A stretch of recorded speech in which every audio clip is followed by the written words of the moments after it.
Game changer సినిమాకు చరణ్ కంటే ముందు అనుకున్న హీరో ఎవరో తెలుసా? Bollywood film maker director Shankar రూపొందిస్తున్న లేటెస్ట్ మూవీ గేమ్ చేంజర్.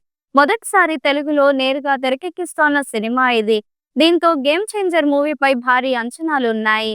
తమిళ సినిమా కాకుండా తెలుగు సినిమాల్లో దర్శకుడిగా పరిచయం అవుతున్న తొలి సినిమా ఇదే. జనవరి 10న ప్రపంచ వ్యాప్తంగా విడుదల కానుంది. Pan Indian famous actor Ram Charan ప్రస్తుతం గేమ్ చేంజర్ సినిమా విడుదలకు సిద్ధమవుతున్నారు. శంకర్ దర్శకత్వం వహించిన ఈ చిత్రంలో రామ్ చరణ్ తో పాటు కియారా అద్వానీ, అంజలి, జె సూర్య, శ్రీకాంత్, ప్రకాష్ రాజ్ తదితరులు నటిస్తున్నారు. ఈ సినిమా పూర్తిగా యాక్షన్ థ్రిల్లర్ కథాంశంతో రూపొందించింది. తెలుగులో దర్శకుడు శంకర్ కి ఇదే తొలి చిత్రం. నటుడు రామ్ చరణ్ ఈ చిత్రంలో ద్విపాత్రాభినయం చేయనున్నారు. 2021 చివరిలో ప్రారంభమైన ఈ మూవీ షూటింగ్ దాదాపు 3 సంవత్సరాలు పట్టింది. ఈ ఏడాది సంక్రాంతి కానుకగా విడుదల కానుంది. తెలుగుతో పాటు తమిళం, కన్నడ, మలయాళం, హిందీ భాషలలో జనవరి 10వ తేదీన విడుదల కానుంది.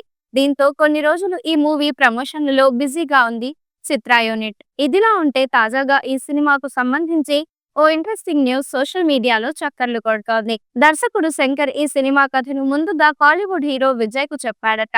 ఈ స్టోరీ నచ్చడంతో నటించేందుకు విజయ్ సైతం ఓకే చెప్పారట. కానీ శంకర్ మాత్రం సినిమాలో నటించేందుకు 1.5 ఏళ్ల పాటు కాల్ షీట్ ఇవ్వాలని కోరాడట.